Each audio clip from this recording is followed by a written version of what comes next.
Buen día, hermanos, en esta mañana, como cada primer día de la semana, antes de participar de los símbolos, antes de tener una meditación en la palabra de Dios, vamos a entonar el himno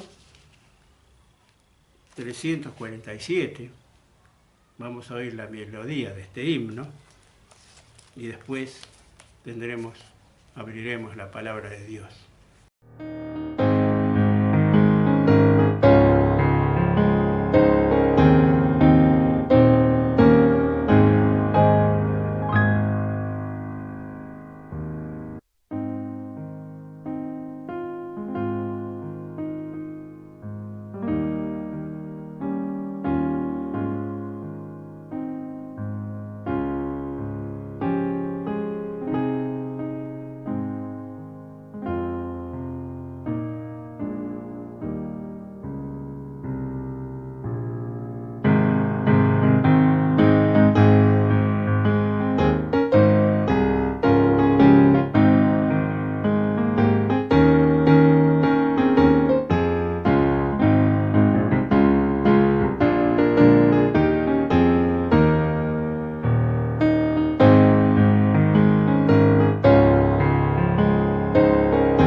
Bien, hermanos, antes de participar de los símbolos, hemos de tener una lectura en la palabra de Dios.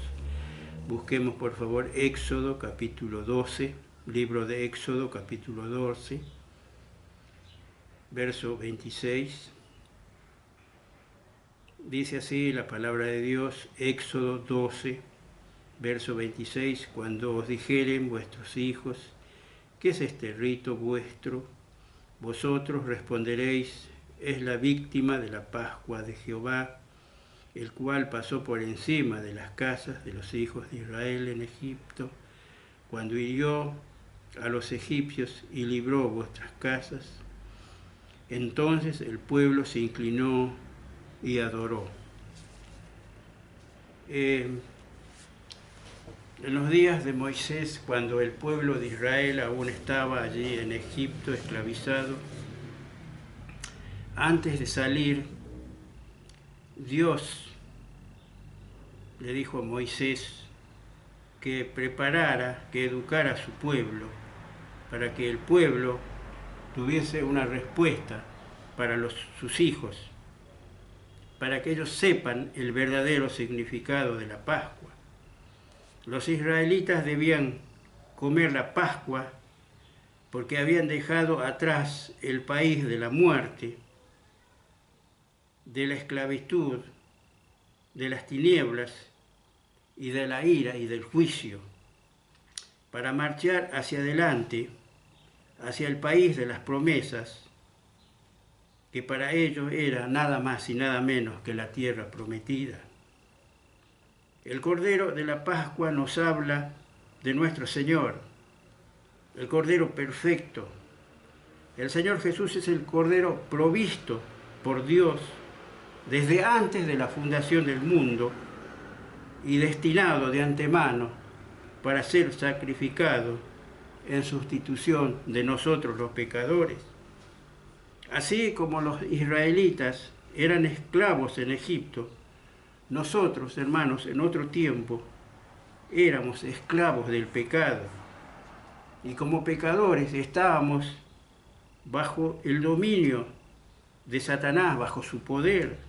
Pero no solo eso, sino estábamos bajo la justa mirada de Dios, bajo su juicio y su condenación. La Pascua era esencialmente un sacrificio memorial que llevaba a cada israelita, era una invitación a la gratitud, a la adoración. Dios destruyó a los primogénitos de las casas egipcias, pero pasó por alto las casas de los hijos de Israel. De igual modo, hermanos, esto nos enseña que la sangre derramada del Señor Jesús nos protege, nos cubre del juicio, de la ira de Dios. Como dice Pablo, 1 Corintios 5, verso 7, que Cristo es nuestro Cordero Pascual, el Cordero que fue sacrificado por nuestros pecados. La Pascua del Antiguo Testamento siempre se proyecta hacia la cruz, hacia el sacrificio expiatorio del Señor, hacia su muerte, hacia su condenación. Y al partir del pan, así como la Pascua, es una fiesta memorial. Como tal es una ocasión para recordar la obra, la misericordia de nuestro Dios.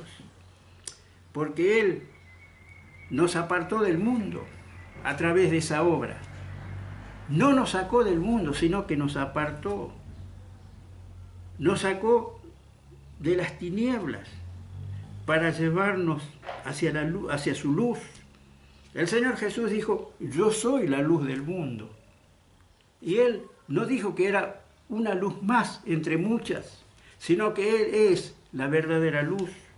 Y dice: el que me sigue no andará en tinieblas.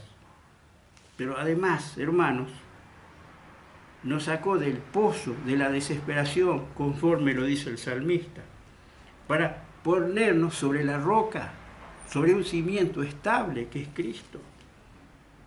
Y hermanos, al recordar esto, debe surgir en nosotros el deseo de adorarle, de darle toda nuestra gratitud. Por medio del pan y de la copa podemos ver la agonía, el sufrimiento, el abandono, el desprecio que sufrió nuestro Salvador allí en ese madero. Contemplar ese cuadro de dolor nos debe motivar a darle gracias, a adorarle, a servirle, a honrarle, a temerle. La Pascua en el pueblo de Israel es un memorial de una vez por año. Y qué hermoso, hermanos, nosotros, como hijos de Dios, podemos hacer memoria de Él cada primer día de la semana, o sea, cada domingo. Darle nuestra adoración, nuestra gratitud. Y otro detalle también: el día que el pueblo de Israel salió de Egipto, Dios declaró en su calendario que era el principio del año. Era el principio, era un año nuevo que empezaba. Y así ellos celebran el año nuevo en ese día, el día que salieron de Egipto. Y hermanos, nosotros el día que nos convertimos, El día que fuimos rescatados de la esclavitud del pecado por la obra de la cruz. No comenzó un año, sino que comenzó una nueva vida en cada uno de nosotros. Por eso la Escritura dice, de modo que si alguno está en Cristo, nueva criatura es. Las cosas viejas pasaron. Ya hemos nacido no de la carne, sino del Espíritu. Como el Señor le dijo a Nicodemo, te es necesario nacer de nuevo. Lo que es de la carne, carne es, y lo que es del Espíritu, Espíritu es.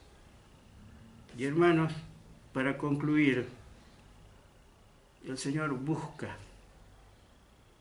desesperadamente adoradores que le adoren en espíritu y en verdad. Esto nos quiere decir que en el momento de la adoración, en estos minutos, no debemos pedir nada para nosotros ni para los demás, sino que vaciarnos de nosotros, poner nuestro corazón a sus pies, nuestra mente, todo nuestro ser a sus pies, para que Él lo llene de su presencia. En nuestro interior debe haber solo gratitud, adoración. Es un memorial. Hacemos memoria de lo que Él hizo en la cruz por nosotros, dando su vida, muriendo, derramando su sangre. Porque estos símbolos nos hablan únicamente de eso. Hermanos, que el Señor bendiga su palabra. Y vamos a tener una oración antes de participar de los símbolos. Nuestro Dios y Padre Celestial, te damos gracias por tu palabra. Te damos gracias, Señor, por estos símbolos que, Señor, apelan a nuestra memoria para que nos acordemos de que un día tu Hijo vino a este mundo, bajó del cielo para subir en esa cruz. En esa cruz, Señor, donde Él murió, donde Él dio su vida, donde Él derramó su sangre, para que pecadores como nosotros seamos tus hijos. Gracias, Padre Celestial, por esta provisión, por este regalo. Recibe, oh Dios, en esta mañana nuestra adoración, nuestra gratitud, porque te la ofrecemos en el nombre de nuestro Salvador, tu Hijo. Amén.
Buenos días hermanos, una vez más el Señor nos ha dado el privilegio y la oportunidad de estar juntos, rodeando la mesa virtual con los símbolos que nos han podido ayudar a recordar, a hacer memoria de la obra del Señor Jesús en la cruz. Damos gracias a Dios porque tenemos, como siempre decimos, esta oportunidad de estar juntos, aunque sea a la distancia. Ahí vemos, detrás de la cámara podemos imaginar los rostros de todos los que compartimos habitualmente en el salón la cena del Señor. Hoy nos toca hacerlo de esta manera y damos gracias a Dios porque podemos hacerlo cada uno en su hogar, pero con la mente puesta a la misma hora en la adoración a Dios Padre y a Dios Hijo por todo lo que ha hecho por nosotros. En esta mañana ya estamos terminando, está pasando el largo invierno, nos llama la atención el tiempo transcurrido desde que iniciamos esta nueva virtualidad, pero el tiempo está cambiando, ya vienen los días mejores, ya los días son más largos y la primavera está ahí nomás, a un paso. Así que la vida está cambiando. El día sábado tenemos una reunión especial con respecto a la primavera, donde están todos invitados. Ya les va a llegar la invitación, vamos a tener la oportunidad de compartir algunos momentos de juegos o de cosas compartidas y luego el mensaje de la palabra de Dios que estará a cargo de Juan Carlos. El sábado entonces, es alrededor de las 19:30, 20 horas, le va a llegar la invitación con el horario determinado. Hemos de tener entonces todos juntos esta reunión especial por el día de la primavera para toda la iglesia. Están todos cordialmente invitados y todos debemos participar y estar juntos para vernos, para compartir, para poder entre todos empezar esta nueva etapa del año. En esta mañana tenemos la visita también de nuestro hermano Osmar Pascuale, que nos ha de acompañar en el mensaje de la palabra de Dios en la reunión que desarrollaremos a continuación. Nuestros hermanos de la iglesia en calle Santiago del Estero, en Avellaneda, y él ha aceptado cordialmente a compartir con nosotros esta mañana la palabra de Dios. Entonces vamos a terminar nuestra reunión dando gracias a Dios por todo lo que nos ha dado en esta semana que hemos pasado y que nos ayude a compartir esta nueva, ¿cierto? Gracias a Dios no tenemos noticias de enfermos dentro de la iglesia, aunque así se han mencionado algunos familiares de nuestros hermanos Cañete. Oramos por ellos para que el Señor les bendiga y les restaure en la medida de su voluntad. Oremos entonces y luego dejamos este lugar para que los hermanos encargados inicien la reunión general de este día. Oramos. Padre Celestial, te damos las gracias porque nos has permitido una vez más en esta mañana poder compartir los símbolos que nos han ayudado a recordar la obra del Señor Jesús en la cruz. Gracias te damos por tu misericordia, por tu oportunidad que nos has dado para poder estar juntos, aunque sea a la distancia. Señor, encomendamos en tus manos ahora a todos los hermanos de la gran familia que compartimos cada domingo. Bendice cada hogar, bendice cada familia.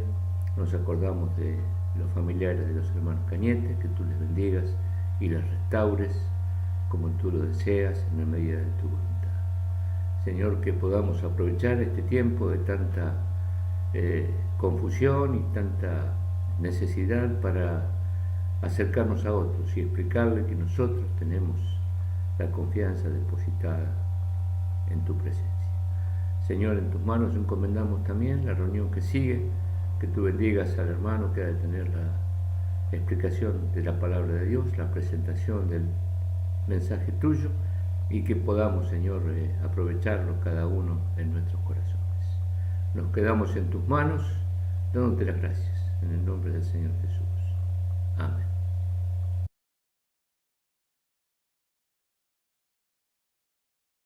Buenos días, hermano. Luego de haber finalizado y haber hecho memoria de la obra de nuestro Señor Jesucristo en la cruz del Calvario, al haber compartido los símbolos, nos preparamos ahora para, en primer lugar, la parte de alabanza, que estarán a cargo de los jóvenes de nuestra iglesia, y posteriormente el mensaje, la palabra del Señor, que hoy estará a cargo de nuestro hermano Osmar Pascuale, de la iglesia de Santiago del Estero en Avellaneda, la iglesia de la Mosca, quien nos compartirá hoy lo que el Señor haya puesto en su corazón, y le pedimos a Dios, como siempre, que abra nuestros corazones, nuestras mentes, para que su palabra hoy pueda ser fundamental al poder escucharla y poder compartirla. Oramos antes de seguir con la reunión. Padre Celestial, agradecemos por este lindo momento que nos permites tener desde nuestros hogares. Agradecido, Señor, porque a pesar de las circunstancias podemos estar juntos y en este momento especial para que tu palabra, Señor, sirva de aliento para nuestras vidas, para que nos mantengamos siempre firmes. Y te rogamos, Padre, que hables a todos nuestros hermanos por medio del siervo que hoy tendrá a cargo tu palabra, Señor, y que sea constructiva para que todos podamos crecer en el camino. Gracias te damos, Señor, siempre en el nombre de tu Hijo Jesús. Amén.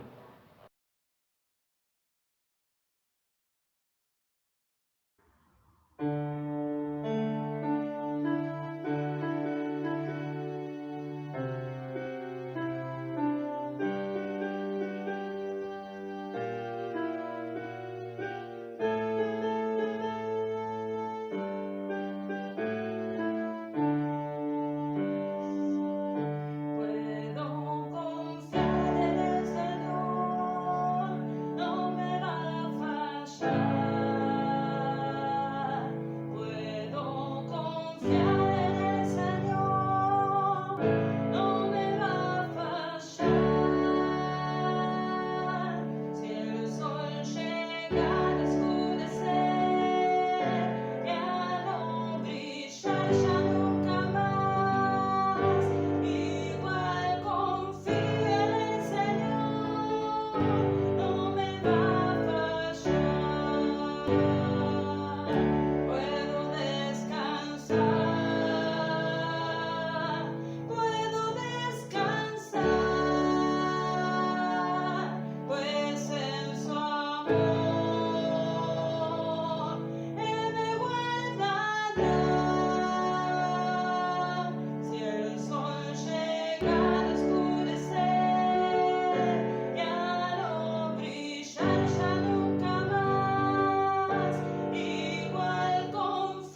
Les quiero mandar un saludo especial a los hermanos de Caraza con todo mi corazón y les presento a mi familia, mi esposa Silvina, mi hijo mayor Matías Nicolás de 24 años y mi hijo menor Agustín Ezequiel.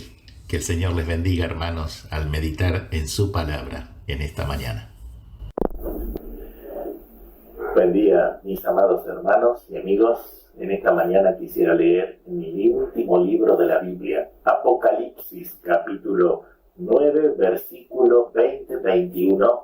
Dice: y los otros hombres que no fueron muertos con estas plagas, ni aun así se arrepintieron de las obras de sus manos, ni dejaron de adorar a los demonios y a las imágenes de oro, de plata, de bronce, de piedra y de madera, las cuales no pueden ver ni oír ni andar, y no se arrepintieron de sus homicidios, ni de sus hechicerías, ni de su fornicación, ni de sus hurtos.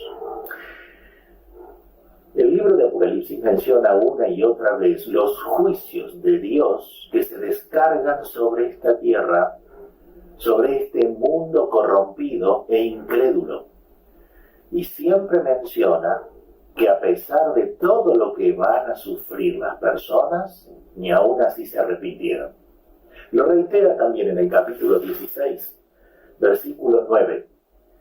Y los hombres que se quemaron con el gran calor, blasfemaron el nombre de Dios, que tiene poder sobre estas plagas, y no se arrepintieron para darle gloria a Dios. Versículo 11. Sino que blasfemaron contra el Dios del cielo por sus dolores y por sus úlceras, y no se arrepintieron de sus obras. O sea, podemos resumir el no arrepentimiento de las personas de esta forma. No se arrepintieron de su idolatría, no se arrepintieron de su inmoralidad, no se arrepintieron de su impiedad. Observen ustedes que Dios no condena a las personas por su idolatría, por su impiedad, por su inmoralidad. Dios condenará a las personas por su no arrepentimiento, porque el hombre no se arrepiente de esos pecados. Todos sabemos, y la Biblia lo anuncia, que el hombre es un títere en las manos de Satanás. Dice Efesios capítulo 2, el príncipe de la potestad del aire, que opera en los hijos de desobediencia. Él influye, él opera, él obra en este mundo. Primera Juan 5:19 dice: el mundo entero está bajo el maligno. Y segunda Corintios 4:4 dice: el Dios, con minúscula, de este siglo cegó el entendimiento, no estos ojos biológicos, sino el pensamiento fue corrompido, para que no crean al Evangelio y no sean iluminados por la luz de Jesucristo. Esta es una realidad que ha perseguido toda la historia de la humanidad. El hombre es pecador, la Biblia lo anuncia, dice: no hay justo ni aun uno, no hay quien entienda, no hay quien busque a Dios, todas se desviaron. Y somos todos inútiles para nuestra propia salvación. Y eso es consecuencia del pecado que se anida en el corazón del hombre. Dice así Mateo 15:19, del corazón del hombre sale el pecado. Los malos pensamientos, las adicciones, los homicidios, los hurtos, todo eso sale del corazón del hombre. Por lo tanto, antes que pase a ser conducta, cuando aún es pensamiento, ya es pecado delante de Dios.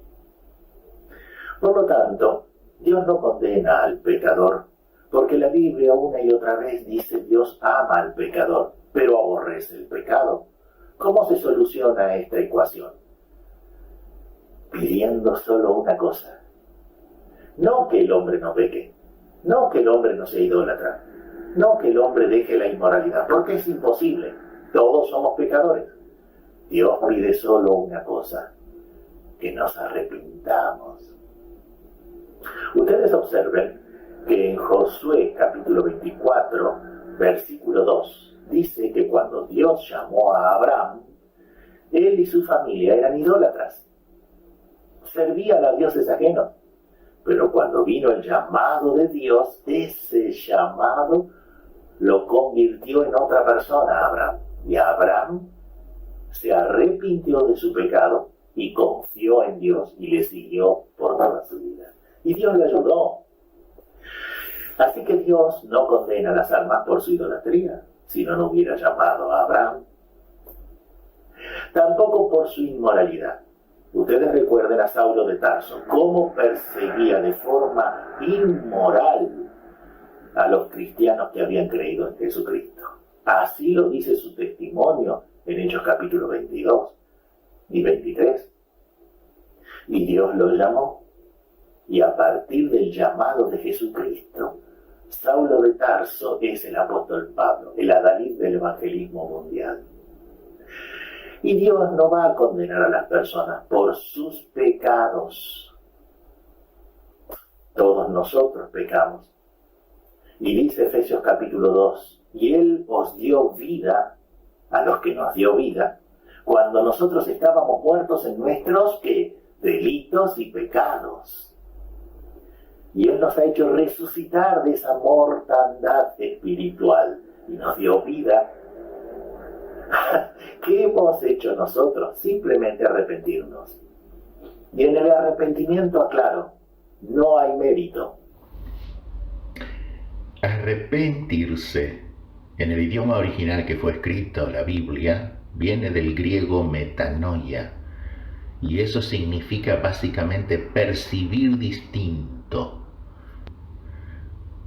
Al oír la palabra, involucra siempre algo mejor, como percibir algo diferente, pero para bien, para mejor. Eso es arrepentirse. Y arrepentimiento viene del griego metamelomai, que tiene la misma raíz que metanoia, pero involucra el presente continuo. Y eso significa sentir pesar, contrición, tristeza, quebranto. Pero es necesario que el arrepentimiento sea acompañado de la fe. Como dice Hebreos 11:6, sin fe es imposible agradar a Dios. Y como dice Pablo en Romanos 2:4, sabiendo que la benignidad del que está hablando, porque cuando uno oye la palabra, está escuchando a Dios, no el hermano que predica o la persona que predica. La palabra es de Dios. Y el que habla es un mero instrumento, pero es Dios el que habla. Y entonces Romanos 2:4 dice, sabiendo que su benignidad te guía al arrepentimiento. El menosprecio al escuchar esta benignidad de Dios es desprecio hacia Dios y desprecio hacia la palabra oída. Por eso viene la condenación. Si nos quedamos solo con el arrepentimiento, eso nos llevará al remordimiento y el remordimiento a la depresión y la depresión a la desesperación. Así como le ocurrió a Judas por el tremendo pecado de entregar a Jesucristo. Lo traicionó con un beso y lo entregó al enemigo. ¿Había salvación o posibilidad de salvación? Sí, siempre la hay. Pero él se quedó solo con el remordimiento, la depresión y la desesperación y se suicidó. Pero qué distinto es cuando se escucha acompañado de fe. La fe acude para calmar, pacificar, tranquilizar al corazón quebrantado. Dice Hebreos 4:2, porque también a nosotros se nos anunció la palabra como a ellos. Pero a ellos no les aprovechó por no ir acompañada de fe en los que lo oyeron. Esa preciosa compañera del arrepentimiento, la fe. La fe y el arrepentimiento. Dos hermanos gemelos, preciosa combinación que salva el alma. Pero si al oír el Evangelio se entremezcla un sentir de desprecio, el desprecio te va a llevar a la incredulidad. Y ahí gana ventaja el enemigo, Satanás, que quiere la perdición de las almas y no la salvación. Porque el Evangelio, cuando es anunciado, dice que es escuchado. Dice, la fe viene por el oír, y el oír, la palabra de Dios. Y el Evangelio es poder. El Evangelio de Jesucristo no solamente entra por el oír, también se anida en el corazón. ¿Y cómo logra hacerlo? La palabra de Dios lo compara como una semilla en el terreno fértil. Tu corazón, mi corazón, es el terreno que necesita ser quebrantado, que necesita ser labrado para que la semilla del Evangelio pueda entrar y germinar. Y en el quebrantamiento, que es el arrepentimiento, no hay mérito, porque cuando uno escucha el Evangelio de Jesucristo y su amor, cómo Él fue a la cruz para salvarnos de todos nuestros pecados, limpiarnos de toda maldad, entonces eso quebranta el corazón y humilla a la persona. La persona necesita una solución para su problema. Y la solución la trae el Evangelio. Jesucristo es la salvación. Y el corazón arrepentido por el pecado, por la idolatría, arrepentido de la inmoralidad y de vivir una vida lejos de Dios, entonces recibe la salvación que viene por Jesucristo a través del anuncio del Evangelio. Ahora vean ustedes cómo este tiempo cuesta conseguir arrepentidas. Cada vez hay menos. ¿Y eso a qué se debe? Eso se debe a que el diablo ha obnubilado la mentalidad de las personas en este tiempo. Así lo aclara la palabra.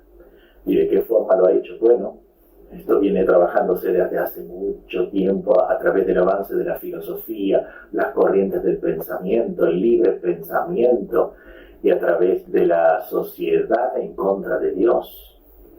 Cada vez se cree menos en Dios. Podríamos narrar desde el siglo de las luces, mediados del siglo XVIII, a partir de que Nietzsche hizo famosa la frase que ya venía de otro filósofo: Dios ha muerto. ¿Qué quiso decir con eso? Que ya no se encuentra en el Dios de la religión la moralidad que la gente necesita para poder vivir. Ahora, aparte del Dios cristiano, cada persona tiene que buscar la comprensión por sí mismo del mundo en que vivimos. Hallar la moralidad a partir de su propio pensamiento, lejos de Dios. Y así le han seguido muchos filósofos y muchos pensadores, incluso muchos científicos se han enrolado en la respuesta del surgimiento de las cosas lejos de Dios. Ya venía Wallace hablando del origen de las especies y del hombre. Y Darwin, continuando ese trabajo, publicó en su libro en 1859 El origen de las especies, y publicó que el hombre es la evolución de una especie menor a él, inferior a él, un animal que al principio era una raza de simios y que evolucionó en lo que es el Homo sapiens, y del Homo sapiens a lo que es el hombre de hoy. O sea que para el evolucionismo el hombre es el último eslabón en una cadena evolutiva de animales. O sea, el hombre es un animal.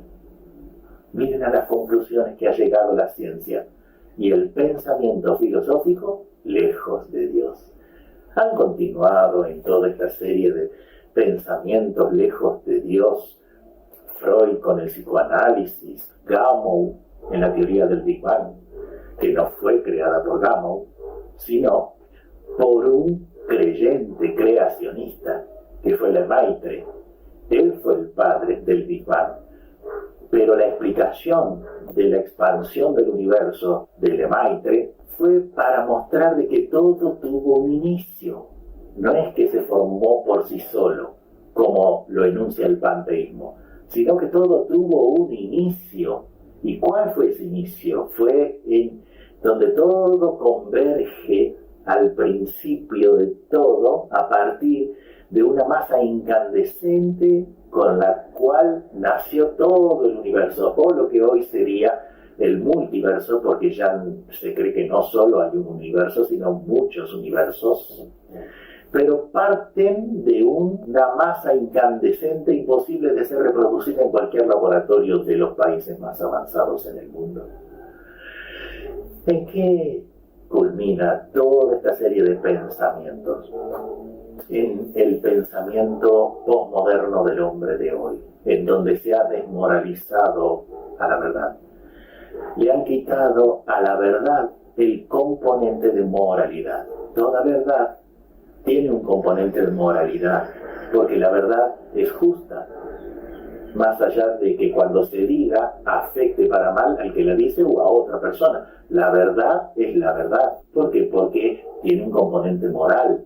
Toda verdad, para ser verdad, lleva un componente moral, que es justa, que es completa, porque la verdad dicha a medias no es verdad, que es leal a lo que sucedió, si se está narrando la realidad o no, y muchas veces la realidad no condice con la verdad.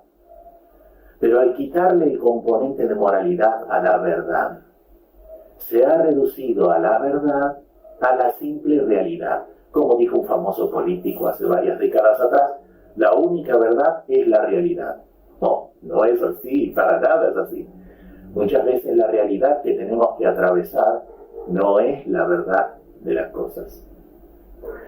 Pero si se le quita el componente de moralidad a la verdad, entonces la verdad se reduce a una mera realidad. Tu realidad, mi realidad, la realidad del otro, que eso no necesariamente tiene que ser la verdad. Jesucristo dijo, conoceréis la verdad, y la verdad os libertará. ¿Y qué es la verdad? No qué es, sino quién es la verdad. Él dijo, yo soy el camino, la verdad y la vida. Para poder ir al cielo, debéis venir a mí. Pero también la sociedad de hoy día no solamente ha desmoralizado a la verdad, sino también ha despenalizado el pecado. Hemos sido fuertemente impactados con la noticia de la despenalización del aborto. Pero muchas cosas peores han de suceder. ¿Por qué? Porque la sociedad hace tiempo que ya ha despenalizado al pecado. No se menciona ya más el pecado. Ahora hay otros sinónimos en vez de la palabra pecado. La palabra pecado no le gusta a nadie.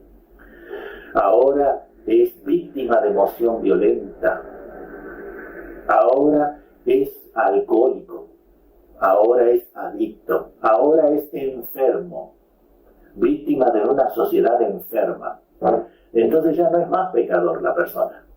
¿Por qué han despenalizado la palabra pecado? ¿Por qué? Porque entonces si sacamos a la palabra pecado, ya no tenemos ningún compromiso con Dios. Porque si somos pecador, merecemos la pena del pecado. Somos culpables. De esa manera, ya no hay penalidad, ya no hay castigo, porque no es pecado. Y entonces si no hay castigo, ¿qué hay? Tratamiento. Y de esa manera el hombre dice, la palabra pecado es una palabra religiosa, no tiene nada que ver con la realidad. Esa realidad que ya había sido cambiada, desmoralizando la verdad y reduciéndola a una simple realidad. ¿La realidad de qué? La realidad del mundo que quiere vivir la gente, lejos de Dios. Pero no solamente han desmoralizado la verdad y despenalizado al pecado, también el mundo ha desracionalizado la fe.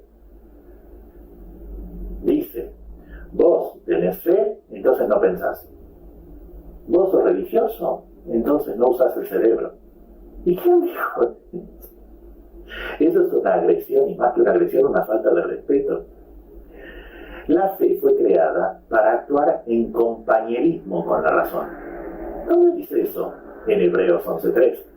Por la fe entendemos. ¿Y qué es lo que entiende la razón? Que el universo fue constituido de las cosas que no se veían, no de la nada, sino de las cosas que no es posible ver con estos ojos biológicos. Entonces, para eso Dios creó la fe.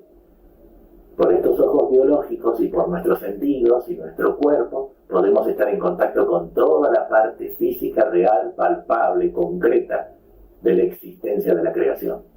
Pero con la fe podemos ver lo invisible.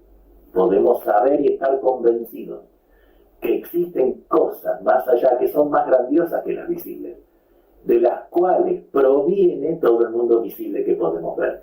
Romanos 1:20 dice, porque lo invisible de Dios, su eterno poder y deidad, se hace claramente visible a través de las cosas hechas. De modo que el hombre de hoy no tiene excusa, tiene que creer. Pero el hombre ha desracionalizado a la fe y dice que son incompatibles. La razón, el pensamiento científico, al sentimiento de la fe. Cuando uno ora como hijo de Dios, lo hace con fe. Y cuando uno lee las Escrituras, emplea la razón. De esa manera la fe cristiana no es una fe ciega, en que yo creo, no importa lo que me digan. No, no es una fe ciega. Es una fe real, basada en hechos razonables. Acá está la palabra de Dios. ¿Quién la contradice su origen? El libro bestseller por excelencia, el más vendido, el más buscado, el más leído, el más citado, el más odiado por muchos que han querido raerlo de la faz de la tierra, pero el más victorioso porque aquí está. Se dice que si todas las Biblias fueran quemadas en el mundo, se podría volver a escribir por todos los libros seculares las fuentes de revelaciones externas a la Biblia que citan a la Biblia. Es el libro más citado y es el libro más amado. Así que esta es fuente de toda razón y justicia, la palabra de Dios. Pero no solamente la sociedad se preocupa en desmoralizar a la verdad, despenalizar al pecado, desracionalizar la fe. Continúa por la desesperanza de la vida. Y esta es una sociedad postmodernizada, en donde se vive el desencanto del modernismo, el desencanto del fracaso de la institución humana, el desencanto de toda institución y también de la vida, desprecio por la vida. En otras palabras, estamos en el momento del sálvese quien pueda, y todas las personas no tienen una gota de empatía, no les interesa el prójimo, no les interesan los principios morales que esgrime la verdad de la palabra de Dios, porque lo único que les interesa es vivir el hoy, vivirlo bien y vivirlo y explotarlo lo máximo posible. Y a ese pensamiento, ¿qué fue lo que lo llevó? El diablo, el Dios de este siglo que cegó el entendimiento de los incrédulos para que no les resplandezca la luz del Evangelio. ¿Entienden ahora por qué el último libro de la Biblia dice, no podrán arrepentirse? El hombre no puede arrepentirse, porque el hombre cree que arrepentirse está mal. Ha sido engañado, dice Pablo a Timoteo, mas los malos hombres irán engañando y siendo engañados por el error. Pero yo espero que la palabra de Dios abra una esperanza en esta mañana en tu corazón. Ilumine tu mente y movilice tu voluntad hacia una nueva perspectiva de la eternidad y de la vida presente. Jesucristo puede limpiar tu vida, tu corazón de toda maldad, tu conciencia de todo mal recuerdo. Tu pensamiento puede ser cambiado a la luz de Jesucristo. No me predico a mí ni ninguna religión. Jesucristo no es religión. Jesucristo es una persona. Es Dios con nosotros que vino a este mundo a buscar y a salvar lo que estaba perdido, a lo que estaba arruinado por el pecado, y a poderlo limpiar de toda maldad. Lo hizo a través del derramamiento de su propia sangre en la cruz del Calvario. Murió por vos, murió por mí. Ahora todo aquel que recibe el Evangelio de Jesucristo es quebrantado, es humillado delante de Dios. Y ese arrepentimiento es el que está esperando Dios, como actitud de escuchar la palabra de Dios. Recibe a Jesucristo como tu Salvador personal. Dile, Señor Jesús, me reconozco un pecador ante Dios. Te pido que me limpies de todo pecado. Quiero ser un hijo de Dios, desde ahora y para siempre. Y el Señor Jesucristo obrará a través de su Santo Espíritu, limpiándote de toda contaminación y de toda especie de mal. Oh, querido amigo, espero que estas palabras sean de grande bendición y a su vez de advertencia que si no nos arrepentimos ante lo que dice la Biblia, ante nuestro Dios, Creador y Salvador, nos esperan tiempos terriblemente malos. La Biblia le llama la gran tribulación, en donde ya no habrá más remedio al problema número uno de tu corazón y mi corazón, el pecado. Dios te ilumine, Dios te bendiga para que puedas darte cuenta a tiempo que eres un pecador y que necesitas un Salvador. Y ese Salvador es Jesucristo, el Hijo de Dios. A Él sea la gloria. Amén. Muy bien, hermanos, hemos llegado al final en el día de hoy. Agradecemos a nuestro hermano por haber tenido la amabilidad de compartir la palabra. Desde ya que lleve nuestros saludos a su iglesia en La Mosca, a todos los hermanos de allí, de su iglesia. Y hermanos, no nos olvidemos que nosotros nos vemos nuevamente el miércoles a las 20:30 para la reunión de encuentro y oración. Y el domingo próximo, tal cual lo hemos hecho hoy, a las 11 horas, en primer lugar, la cena del Señor, para posteriormente tener el momento de alabanza y el mensaje del Evangelio. Hasta luego, hermanos, que tengan un muy buen día hoy.